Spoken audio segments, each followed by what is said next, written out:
Bienvenue dans le podcast Evolia. Je suis Valérie Varnet et je vous accompagne ici pour explorer l'essentiel, la relation à soi, aux autres et le chemin vers une vie plus apaisée, alignée et pleine de sens, au travail comme à la maison. Chaque épisode vous offre des outils simples, des idées concrètes et des clés pour transformer votre quotidien. Alors prenez une pause, respirez et commençons ensemble l'épisode du jour.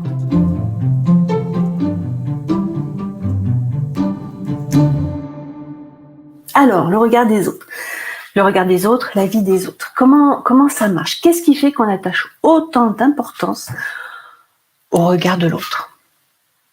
Qu'est-ce qui fait que je vais écouter ou je vais regarder comment l'autre réagit et comment ça va pouvoir m'influencer ? Alors, c'est très simple. En fait, depuis que je suis tout petit, tous les êtres humains, en fait, et puis même tout le monde, on s'adapte et on grandit en jugeant, en jaugeant ce qui se passe autour de nous, les réactions des adultes. Par exemple, en classe, si on voit un petit copain ou une petite copine se faire gronder quand il fait telle affaire, mon cerveau va enregistrer l'information et il va plutôt m'éviter de faire la même affaire pour pas me faire gronder. Donc en fait, je vais grandir en enregistrant plein d'informations de ce qui se passe autour de moi, l'objectif étant que tout se passe bien pour moi et que j'ai le moins à souffrir des réactions de l'autre. Donc en fait, ça c'est un processus mental qui se met en place tout simplement quand je suis tout petit. Pour tout le monde, c'est la même chose. C'est-à-dire que comme j'ai pas encore la parole quand je suis bébé et enfant, j'ai pas encore la parole, donc je vais développer une partie de mon cerveau pour interpréter l'information que me renvoie l'autre. Et comme tous les êtres humains, j'ai envie d'être aimée, appréciée, j'ai envie qu'on dise du bien de moi. Donc je vais accorder de l'importance à ce que les autres peuvent me dire ou peuvent me montrer, parce qu'en fait, je recherche quelque part leur retour positif. Donc voilà, tout ça, bien entendu, ça se fait de façon inconsciente à l'intérieur de moi. C'est-à-dire que ce sont des programmes mis en place depuis que je suis tout petit. C'est des programmes d'apprentissage, c'est des programmes de gestion de l'information dont je n'ai pas conscience. Je prends souvent l'exemple quand je conduis, en fait, et que j'arrive à destination sans m'être rendu compte du chemin parcouru, ça vous arrive à tous. En fait, c'est tout simplement que mon cerveau va gérer des informations en dehors de mon champ de conscience. Donc, si je ramène cet élément-là au regard des autres et à la vie des autres, c'est tout simplement, si je prends un exemple, un exemple d'un enfant qui crie dans un magasin parce qu'il veut absolument des bonbons, en tant que parent, ça va me mettre sous stress quand mon enfant fait une crise. Et parce que j'ai ce programme inconscient du regard des autres, et il faut que je montre que je suis une bonne mère ou que en fait, ça va me mettre sous stress et il y a des fois, je vais pas avoir la bonne réaction. Pourquoi ? Parce que ce programme de regard des autres, du regard de l'autre, en fait, ça vient un peu comme m'enfermer, comme me stresser, qui fait que des fois, je vais avoir peut-être une réaction un peu violente vis-à-vis de mon enfant. Je vais le gronder ou je vais lui dire non, c'est pas maintenant. Et du coup, en fait, après, je vais me sentir mal parce que quelque part, c'est pas tant la relation avec mon enfant qui était en jeu à ce moment-là, c'était la relation intérieure par rapport au regard de l'autre, parce que je voulais passer pour un bon parent. Alors, je sais pas si c'est très clair ce que je suis en train de dire, mais c'est ça l'idée. C'est-à-dire que une partie de mon cerveau va accorder plus d'importance à ce que pense l'autre qu'à ce que je pense moi-même. Il y a une partie de mon cerveau qui gère le regard de l'autre, qui gère la relation à l'autre. Pourquoi ? Pour me préserver. Donc ça, c'est des processus quelque part de protection.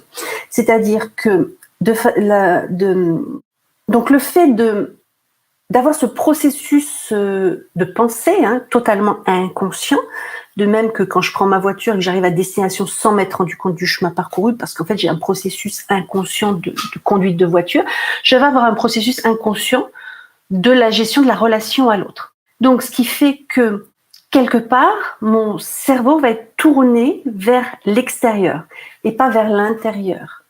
Si je reprends l'exemple de la maman qui est avec son enfant qui fait une crise ou à la caisse parce qu'il veut des bonbons, vous savez, la caisse des supermarchés où il y a plein de bonbons à disposition. En tant que maman, si ça va me stresser. Pourquoi? Parce que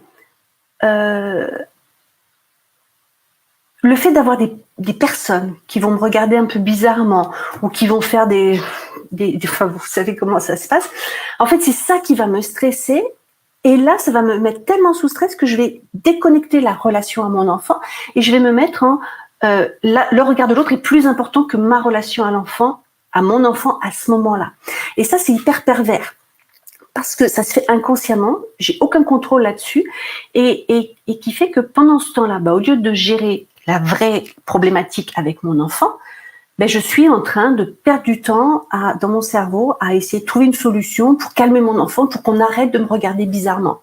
Donc tout ça, en fait, ça peut se déprogrammer. Sachez que tous les programmes inconscients qui sont en place à l'intérieur de vous, qui sont faits pour vous faire gagner du temps, en fait, c'est vraiment à vous de prendre du recul et de voir comment faire autrement. Qu'est-ce que vous voulez vraiment? Si je prends l'exemple de cet enfant à la caisse, je sais que potentiellement, en allant faire les courses demain, il va y avoir un moment de passage à la caisse. Donc du coup, qu'est-ce que je fais? Logiquement, j'en parle à mon enfant avant de faire les courses en lui disant, écoute, demain, enfin pas demain, tout à l'heure on va faire les courses, à un moment on va passer à la caisse, il va se passer ça, j'aimerais qu'il se passe ça, j'aimerais que tu ne fasses pas de crise parce que les bonbons, en fait le fait d'en parler avant avec l'enfant, son cerveau à lui est préparé et du coup il fera pas de crise, il fera pas de caprice, il fera pas de crise émotionnelle parce qu'il veut absolument les bonbons.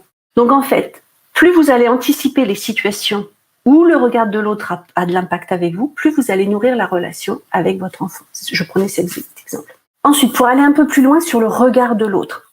Encore une fois, quand on grandit, on accorde plus d'importance à l'extérieur qu'à l'intérieur, parce que c'est aussi une question de survie. Ok ? Et je vais vous donner un exemple très concret maintenant du poids du regard de l'autre que l'autre pose sur moi.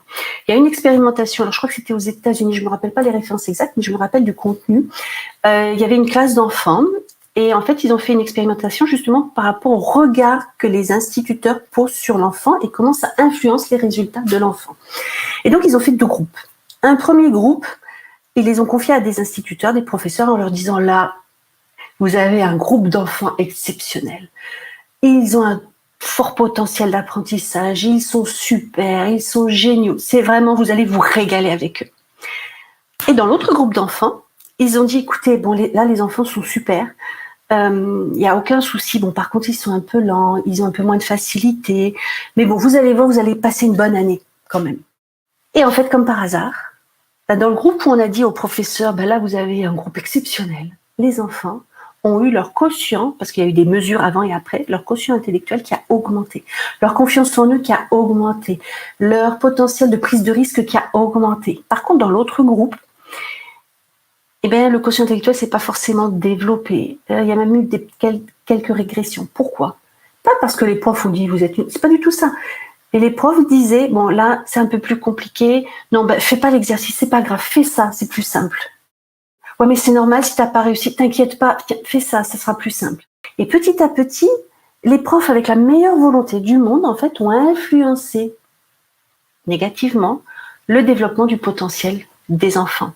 Alors c'est vrai que c'est des expériences, quand on les entend, ça fait toujours un peu bizarre, mais c'est vraiment pour démontrer le poids du regard de l'autre sur mon évolution personnelle. Alors ceci étant dit, la bonne nouvelle, c'est que tout ce qui est programmation, en fait, on peut se déprogrammer. En fait, imaginez, votre cerveau, c'est un gros ordinateur, et puis il y a des programmes qui fonctionnent bien, qui vous boostent, qui vous donnent envie de réussir, qui vous permettent de faire des choses que vous croyez incapables. Puis il y a des fois, quand ça va un peu moins bien, quand vous avez un peu moins le moral, il y a des programmes qui viennent un peu miner, qui viennent un peu vous dire non, là je suis pas capable, non, là j'ai pas envie, non, là je vais pas réussir, et tout et tout. Et en fait, tout ça, ce sont des pensées Et toutes vos pensées émanent de processus mentaux qui vous amènent à avoir des pensées.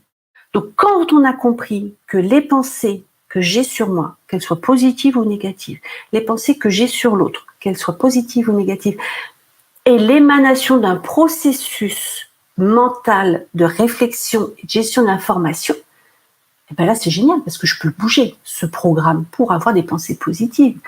Puisque vous le savez maintenant, hein, je le dis à chaque fois, mais vous le savez de par votre propre expérience, que quand je suis en forme, ça se passe mieux que quand je suis pas en forme. Quand je crois que je vais y arriver, je vais plus y arriver. Pour ceux qui ont des enfants ou même des équipes à gérer, quand vous croyez que votre équipe va arriver, elle va arriver. Je prends aussi souvent cet exemple de, vous savez, la Coupe du Monde de 98, je crois, avec Zidane et il y avait Aimé Jacquet, en fait. C'était une équipe qui était donnée perdante au départ. Et puis, en fait, elle a explosé les scores. Pourquoi ? Parce que le coach, Aimé Jacquet, avait d'ailleurs utilisé la PNL et plein de choses dont je vous parle aujourd'hui pour booster, pour aider les joueurs à se connecter à leur potentiel, à leur confiance en eux. Il les a aidés à se déprogrammer du regard de l'autre, hein, parce que quand vous êtes sur le terrain et que tout le monde vous invective, vous perdez un peu confiance. Et par contre, quand vous êtes sur le terrain et que tout le monde vous booste, c'est plus facile.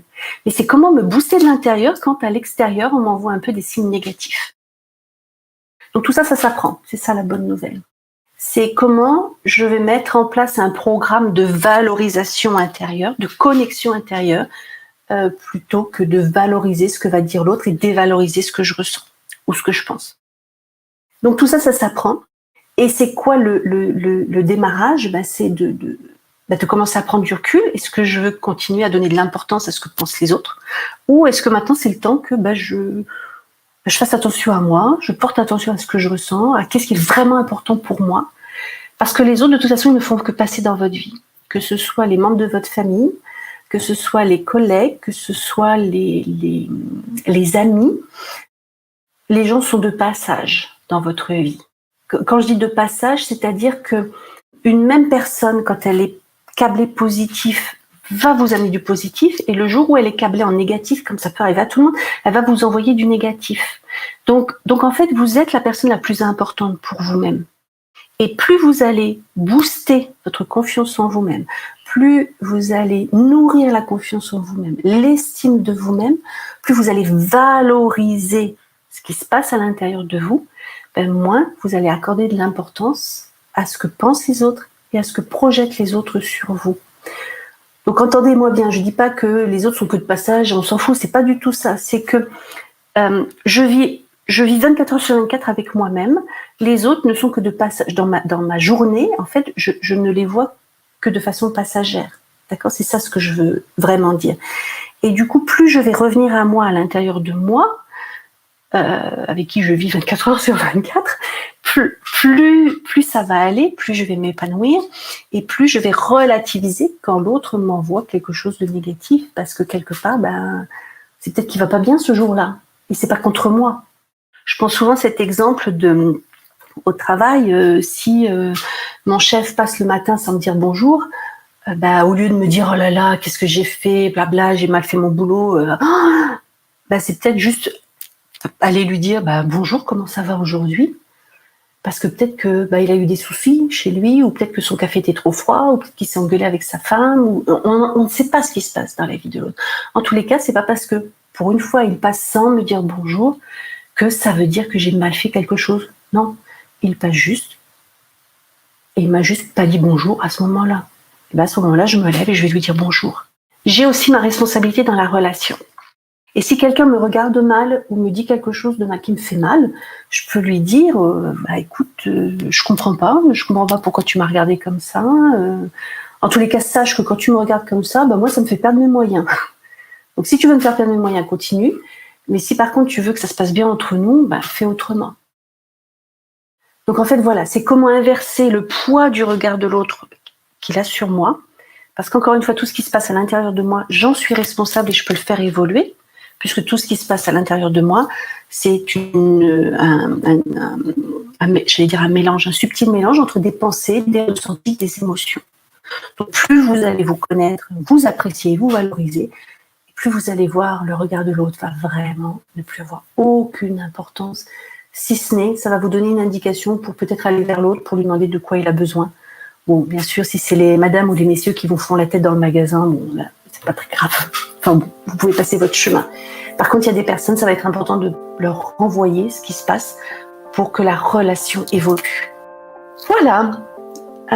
Donc toujours pareil, respirez, revenez à l'intérieur et écoutez ce que vous dit votre corps et votre intuition.